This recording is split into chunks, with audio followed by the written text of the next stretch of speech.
여러분 안녕하세요. 양쌤튜브입니다. 자, 우리 오늘 의료관계법규에서는요, 의료급여법을 살펴보도록 할게요. 우리 지난 시간까지 건강보험법을 이야기했었죠. 우리나라의 국민들의 사회보장제도 속에 의료보장제도가 건강보험과 의료급여로 나누어져 있죠. 그래서 이 의료급여라는 제도는 건강보험과 다르게 어떤 특징을 가지고 있는지 제도에 대해서 먼저 잠깐 살펴보도록 하고요. 그리고 이어서 법률을 살펴보도록 하겠습니다. 자, 의료급여 제도라 함은 여기 화면에서 보이는 그림과 같이 어려운 이웃의 건강을 지켜주는 제도예요. 건강보험 비용을 납부하기도 어려운 정도의 생활 상태라든지 경제 상태를 가진 분들이 계시겠죠. 생활 유지 능력이 없거나 생활이 어려운 저소득 국민의 의료 문제를 국가가 보장하는 공공 부조 제도입니다. 의료급여 수급권자는 크게 1종 수급권자, 2종 수급권자로 나뉘어지는데요. 1종 수급권자는 그러니까 즉 그 대상자가 누구인가? 국민기초생활보장 수급자 중에서 근로무능력 가구, 희귀난치성 질환 등록자, 중증질환자, 시설수급자 그리고 기타 다른 법을 적용자, 행료환자 이렇게가 해당이 되고요. 2종 수급권자는 국민기초생활보장 이종 수급권자는 국민기초생활보장 수급권자 중에서 의료급여 1종 수급권자 기준에 해당이 되지 않는 자가 해당이 됩니다. 의료급여 이렇게 수급권자가 구분이 되고요. 의료급여라는 제도가 뭐가 좋은데요? 도대체 뭐가 좋아요? 이렇게 얘기를 하는데 저소득 계층이 의료비 부담을 국가가 지원하는 제도예요. 건강보험비 같은 사전에 어떤 비용도 내지 않고요. 병원을 갔을 때에도 훨씬 더 적은 비용으로 의료기관을 이용할 수 있습니다. 예로 든다면 의료급여 1종 대상자가 입원 치료를 받는 경우에 1차 의료기관에서 입원비 없고요. 2차도 입원비 없고 3차도 입원비 없습니다. 입원비가 아예 발생하지 않는 거죠. 그리고 외래 같은 경우에 우리 원래 외래의 본인부담률 의원은 본인부담률 30%였잖아요. 건강보험에서. 즉, 10,000원의 병원비가 발생하면 3,000원을 내고 오는 것이 건강보험 제도인데 의료급여 제도에서 1종 대상자는 1차 의원을 이용한 경우에 1,000원의 고정된 비용이 발생을 합니다. 2차는 1,500원, 3차는 2,000원, 약국은 500원 이렇게 훨씬 더 적은 본인 부담 비용을 부담하게 되는 거죠. 그죠?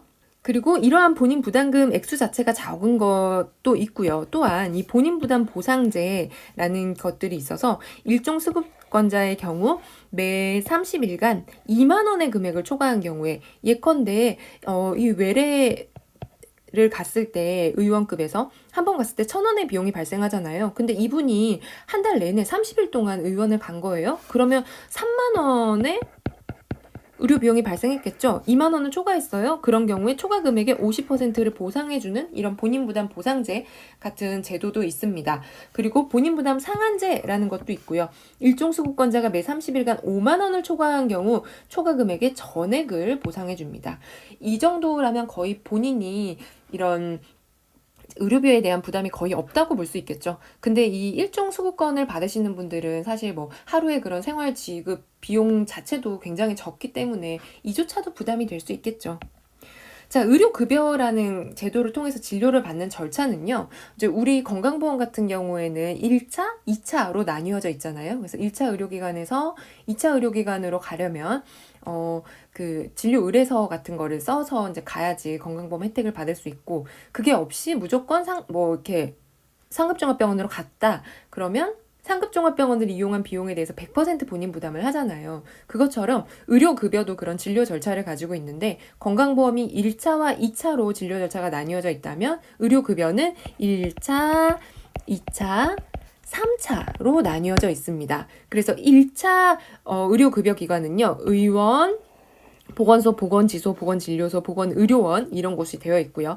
1차에서 진료를 받고 의료급여 의뢰서라는 거를 작성을 해서 2차 의료기관으로 환자가 전달이 되는 개념이고요. 2차는 병원이나 종합병원, 2차에서도 만약에 문제 해결이 되지 않았다. 그러면은 국가에서 지정한 3차 의료급여 기관으로 환자가 전원이 되도록 됩니다. 그래서 이곳에서 각각 상급 그런 차수의 병원에서 진료를 받고 진료받은 결과가 그 하위 진료기관으로 의료급여 회송서가 전달이 되는 형태예요. 건강보험에 비해서 훨씬 좀 강제적인 모습을 많이 가지고 있죠. 그죠? 의사가 의료급여 의뢰서를 작성을 해줘야지만 다음 단계로 갈 수 있고, 또 의료급여 의뢰서가 없이 2차, 3차 병원을 이용한 경우에는 본인 부담 100%로 이용을 하고 있습니다. 의료급여 절차를 지키지 않은 경우 발생한 진료비 전액을 본인이 부담한다라고 되어 있어서 비용을 부담하지 않으려면 이 의료급여 의뢰서라는 제도를 통해서 1차, 2차, 3차 의료기관을 가야 되겠죠. 그죠? 자, 이제 의료급여법 본격적으로 살펴보도록 할게요. 의료급여법의 목적은 생활이 어려운 사람에게 의료급여라는 제도를 통해서 국민보건의 향상과 사회복지 증진에 이바지함을 목적으로 합니다. 의료급여법에서 말하는 수급권자, 이 급여 제도의 혜택을 받는 사람들은 누구냐면요. 수급권자라 함은 이 법에 따라서 의료급여를 받을 수 있는 자격을 가진 사람을 이야기하고요. 의료급여기관이라 함은 무엇이냐? 수급권자에게 진료 조제, 투약 등을 담당하는 의료기관 및 약국 등을 말합니다. 그리고 부양의무자라 함은 수급권자를 부양할 책임이 있는 사람으로서 수급권자의 일촌 직계혈족 및 그 배우자를 말한다라고 되어 있어요. 즉 수급권자를 관리하는 부양의무자가 존재를 한다라는 것이죠. 자, 수급권자는 누가 수급권자가 될 수 있을까요? 이게 우리 아까 1종 수급권자, 2종 수급권자 이야기를 하면서 한번 나왔던 이야기인데요. 제3조 수급권자, 이 법에 따른 수급권자는 다음 각호와 같다. 국민기초생활보장법에 따른 의료급여 수급권자, 그리고 이재민, 의사상자 등 예우 및 지원과 관련된 법률에 따라서 의료급여를 받는 사람, 18세 미만의 입양아동, 그리고 독립유공자, 국가유공자, 국가보훈 대상자에 적용을 받고 있는 사람과 그 가족, 무형문화재, 북한 이탈주민, 5.18 민주화운동, 그리고 노숙인, 그 밖에 생활유지 능력이 없거나 어려우신 분들, 이런 분들이 수급권자로 권리를 가지고 있고요. 그리고 난민법에 따른 난민 인정자 같은 경우에도 수급권자로 보고 있습니다. 자, 수급권자, 누가 수급권자인지 좀 특이한 것들 있죠. 이런 18세 미만의 입양아동 같은 경우, 북한 이탈 주민, 노숙인 이런 경우 좀 특이한 경우이기 때문에 여러분 기억을 해두시면 좋을 것 같아요. 자, 수급권자의 인정 절차는 어떻게 되냐면요. 우리 건강보험에서는 가입자의 자격관리 누가 했었죠? 건강보험공단에서 했었죠. 그렇다면 의료급여에서 이 수급권자의 자격관리는 누가 하냐? 바로 특별자치시장, 특별자치도사, 그리고 시장, 군수, 구청장이 하게 됩니다. 시도지사, 시군구청장이 수급권자의 인정 신청을 해야 이분들을 통해서 이 수급권자가 인정이 되는 거예요. 건강보험은 누구다? 공단이다. 근데 의료급여는 누구? 시도지사나 구청장이다. 라는 거죠. 이렇게 구분을 하는 이유는 뭘까요? 이 사람이 인정을 했다는 거는 이 주체들이 그 비용을 감당하겠다라고 하는 거죠. 건강보험 같은 경우에는 건강보험공단에서 재원을 가지고 있어서 이 재원들을 바탕으로 건강보험 제도를 운영을 하고 있는 것이고, 의료급여 같은 경우에는 시도지사, 시군구청장이 그런 예산을 가지고 이 의료급여라는 우리 주민의 그런 복지, 사회복지 사업을 하게 되는 것입니다. 자, 의료급여법에 적용을 배제받는 경우는요. 이분이 의료급여 대상자였다 할지라도 수급권자가 업무 또는 공무로 인해서 생긴 질병부상재해로 다른 법령에 따른 급여나 보상 또는 보상을 받게 되는 경우에 의료급여를 하지 않는다라고 되어 있습니다. 그러니까 다른 데서 지원을 받으면 우리 건강보험에서도 마찬가지였죠. 산재보험에서 혜택을 받는다. 그러면 그것은 건강보험에서는 적용을 배제된다라고 되는 것처럼 의료급여도 똑같이 다른 급여나 보상을 받게 되는 경우에는 의료급여에서 적용이 배제되게 됩니다. 자, 의료급여의 내용 건강보험과 똑같습니다. 병원에서 진료 보는 것들이죠. 수급권자의 질병, 부상, 출산 등에 대해서 진찰검사, 약제치료 및 지급, 처치수술, 그 밖에 치료, 예방재활, 입원, 간호, 이송, 그 밖에 의료목적 달성을 위한 조치를 동일하게 의료급여의 내용으로 설정을 하고 있고요. 자, 의료급여 기관은 어디인가? 우리가 이 1차, 2차, 3차 의료급여 기관을 조금 기억을 해둬야 돼요. 의료급여는 다음 각호의 의료급여 기관에서 실시한다라고 되어 있고요. 의료기관, 보건소, 보건의료소 및 보건지소, 보건진료소, 한국희귀필수의약품센터 이렇게 되고요. 이 차수에 따라서 구분을 좀 해주셔야 되는데 1차 의료급여기관은 가장 먼저 가는 곳이죠. 그죠? 의원급 의료기관이거나 보건소, 보건의료원, 뚜뚜뚜뚜 국가에서 운영하는 이런 곳들, 희귀필수, 의약품센터, 요것이 1차 의료급여기관이 되고요. 이 1차 의료급여기관에서 해결이 다 되지 않았다. 그러면 좀 더 큰 규모의 병원으로 가야 되죠. 그곳이 2차 의료급여기관이고 어디다? 병원이나 종합병원이다. 여기서 해결이 되지 않았다. 그러면 3차 의료급여기관으로 가야 하는데 3차 의료급여기관은 2차 의료급여기관 중에서 그러니까 즉 수준은 병원이나 종합병원이에요. 근데 이것들 중에서 보건복지부 장관이 너는 3차 해 이렇게 정해놓은 곳이에요. 같은 종합병원이어도 뭐 대학병원이라든지 좀 더 규모가 큰 병원이라든지 이런 곳이 3차 의료급여기관으로 지정이 되어 있습니다. 우리가 앞서서 봤던 이제 이 표죠. 그죠? 여기가 1차인 거고 1차 의원급 그리고 2차 병원이나 종합병원이다. 3차는 누구? 2차 의료급여기관 중 국가에서 3차라고 지정을 해놓은 곳이 바로 3차 의료급여기관입니다. 각각 더 높은 차수로 진료를 받으러 갈 때는 의료급여 의뢰서라는 거를 의사회에서 작성이 되어야 하고요. 진료를 다 받고 나면 이 상급 의료급여기관에서 하위 의료급여기관에게 의료급여 회송서라는 거를 작성을 해서 돌려보내줘야 되는 의무를 가지고 있어요. 자, 다음은 급여 비용의 부담입니다. 의료급여 비용은 누가 부담을 하나요? 의료급여 기금이라는 곳에서 돈을 마련을 해서 온다고 되어 있고요. 의료급여 기금에서 거의 전체를 다 부담하고 그래도 본인이 아까 외래 같은 경우에는 1,000원, 1,500원, 약국 500원 이렇게 냈었죠? 의료급여 기금에서 일부를 부담하는 경우 그 나머지 비용은 본인이 부담한다 라고 되어 있죠. 본인 누구? 의료급여 대상자인 거죠. 그죠? 대상자. 본인. 근데 대부분의 재원은 어디다? 의료급여 기금이라는 곳에서 돈이 나온다. 자, 급여 비용의 청구와 지급입니다. 의료급여 비용의 청구와 지급, 건강보험에서는 의료기관에서 의료행위를 하고 나서 여기에서 우리가 이런 의료행위를 했어요 라고 해서 이 돈을 돌려받는 곳이 공단이었죠. 근데 공단에서 바로 돌려받지 않고 이 사이에 심평원이라는 곳을 거쳤잖아요. 그런데 의료급여는 그 의료급여를 재원을 어디서 가지고 있다고 했죠? 특별시도나 시도지사가 가지고 있다고 했죠. 그래서 의료급여의 경우에는 여기 지자체에 에서 돈을 받아야 합니다. 근데 돈을 받는데 여기에서도 동일하게 심평원에서 그 내용이 적절한지 의료급여 기준을 통해서 평가를 받고 그 평가가 지자체에 전달이 되면은 지자체에서 예산을 통해서 의료기관에게 그 급여 비용을 지급하게 되는 그런 과정이에요. 여기 길게 설명되어 있지만 요약하면 다음과 같습니다. 의료급여 비용의 청구는 심평원 심사기관을 거쳐서 시군 구청장이 가지고 있던 돈을 의료기관에게 돌려주는 형태입니다. 자, 의료급여도 역시 서류의 보존 중요합니다. 의료급여 서류의 보존, 의료급여기관은 의료급여가 끝난 날부터 5년 동안 급여비용 청구에 관한 서류를 보존해야 합니다. 의료급여비용 청구에 관한 서류는 몇 년? 5년 보관한다.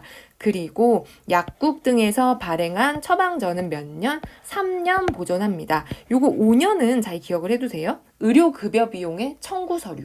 의료급여 비용의 청구 서류는 몇 년? 5년이다 라는 거. 자, 다음은 의료급여의 제한입니다. 건강보험 언제 제한됐었죠? 고의나 중대한 과실로 인해서 뭐 범죄 행위라든지 싸움이라든지 이런 거에 의해서 생긴 의료행위는 건강보험에서 적용해주지 않는다라고 얘기했었죠. 의료급여도 마찬가지입니다. 고의 또는 중대한 과실로 인한 범죄 행위로 인해서 사고 일으켜서 의료급여. 나라에서 무료로 거의 무료와 비슷하게 질병을 치료해 주는 건데 고의 또는 범죄 행위를 해서 됐다? 에이, 그런 거는 치료 안 해주죠. 그죠?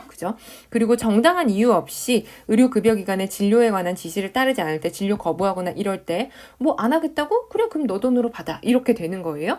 자, 의료급여의 제한 어떤 경우 고의 또는 중대한 사실로 인한 범죄 행위로 인해서 사고로 의료급여가 필요하게 된 경우 그리고 정당한 이유 없이 진료 지시 따르지 않을 때 그러면 우리 돈 못 보태줘 라고 한다는 거예요. 의료급여의 제한이었습니다. 자, 다음은 의료급여의 변경이에요. 의료급여가 언제 이 자격이 변경되겠어요? 그러니까 생활이 어려우신 분들이 의료급여라는 혜택을 받으시는 거잖아요. 근데 더 이상 생활이 어렵지 않게 된 거예요, 이분이. 소득이 생겼다든지, 뭐 갑자기 복권에 당첨이 됐어. 그래가지고 건물을 사서 막 월세를 받아. 이러면 좀 의료급여 안 해도 되겠죠, 그죠?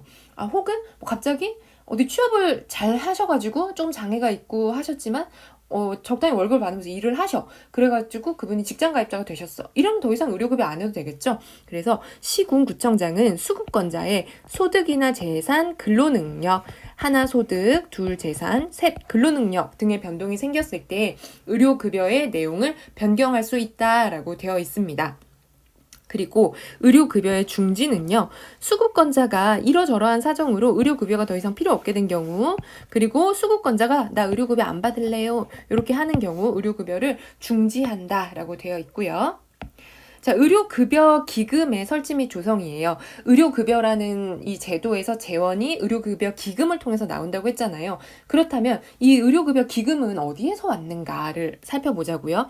자, 우선 국고보조금 나라에서 보태준대요. 그리고 시도지사나 시군구청장이 의료급여 제도를 관리하고 있죠. 그렇기 때문에 이 지자체의 출연금 필요하고요. 그리고 대지급금이라든지 누가 대신 내줘야 되는 돈 그거 낸 거, 부당 이등의 징수, 병원에서 뭐 초과로 이런 의료급여 비용 같은 거를 청구를 해가지고 부당하게 받은 게 들켜가지고 그걸 뱉어내야 되거나 이랬을 때 그 이제 모아둔 부당이익 징수금, 그리고 의료기관에 징수한 과징금, 벌금 이런 거 모아둔 거죠. 그리고 기금의 결상산 잉여금이나 기타 수익금 이런 것들이에요. 큰 거는 국고보조금과 지방자치단체의 출연금입니다. 그리고 나머지들은 뭐냐면 이 의료급여법에서 작게 발생하는 뭐 벌금이라든지 뭐 징수금이라든지 요런 돈을 조각조각 모았다는 거예요. 그래서 요거를 모아가지고 의료급여 기금이라는 걸로 활용을 한다. 근데 이거 어디에서 한다? 기금의 설치 어디에서? 시도에서 한다. 의료급여의 기금은 재원은 뭐다? 1번은 국고보조금, 2번은 지자체 출연금, 그리고 3번은 의료급여 제도 안에서 발생하는 짜잘한 그런 돈들이다. 그래서 만약 여러분이 의료급여 기금의 재원으로 옳지 않은 것은 이라는 문제가 나와서 뭐 국민건강증진기금이다. 이거는 우리 아까 건강보험법에서 재원 중에 하나였죠. 그죠?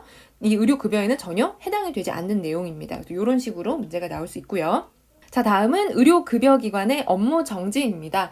의료급여라는 제도를 하도록 이 의료기관에 자격을 줬는데, 그러니까 의료급여 환자를 받으세요 이렇게 했는데 의료기관에서 뭔가 잘못을 하면은 당신은 의료급여 환자를 받을 자격이 없습니다. 이렇게 해서 이제 업무 정지를 시키는 거죠. 의료인이나 의료기관의 업무 정지 기간 우리 통상 1년이었죠, 그죠?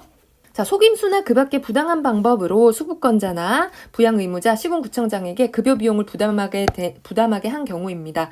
병원에서 실제로 의료급여 환자가 뭐 오늘 10명 왔는데 뭐 20명 왔다고 서류를 꾸려가지고 뭐 거짓 청구를 했다. 이런 게 이제 들키면 1년 이내의 기간에 업무 정지를 당한다는 거예요. 그리고 본인 부담금을 미리 청구하거나 이분 보증금 등 다른 명목의 비용을 청구한 경우, 우리 원래 이 의료급여 대상자들 입원에 비용 없었죠. 일종인 경우에 입원은 무료로 진료를 받고 있는데 입원 보증금 내세요. 뭐 이런 식으로 그 사기를 친 거죠. 그죠?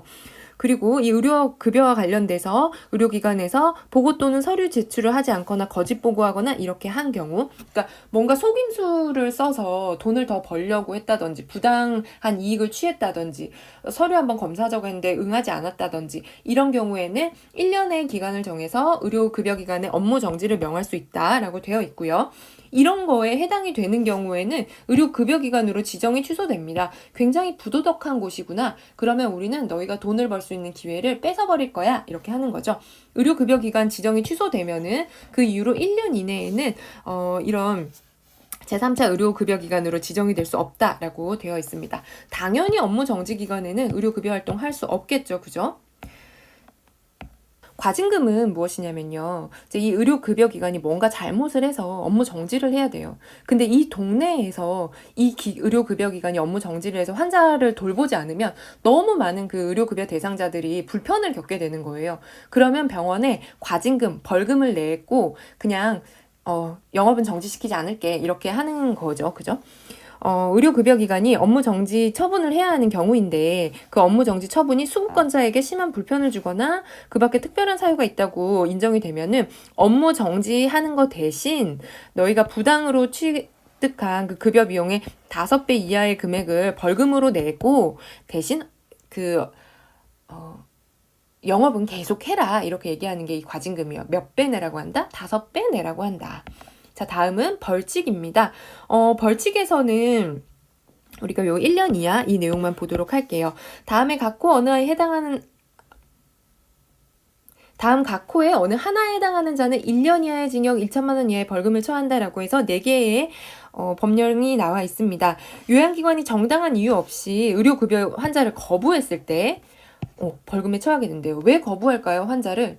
의료급여 환자는 이 급여 제도 안에서 진료를 보기 때문에 비급여 진료를 거의 보지 않죠. 왜냐하면 비급여는 환자가 부담해야 되는 부분이기 때문에, 그죠? 근데 우리 병원은 비급여 환자만 좀 보고 싶어. 돈 되는 환자만 보고 싶어. 이렇게 해서 의료급여 환자를 보지 않았다. 이러면 나쁜 사람 이렇게 하면서 1년 이하의 징역 1천만 원 이하의 벌금에 처하게 되고요.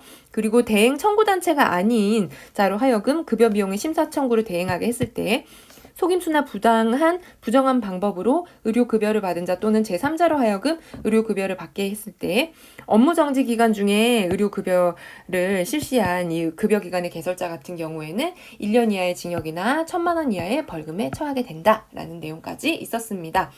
자, 여기까지가 우리 의료급여법이고요.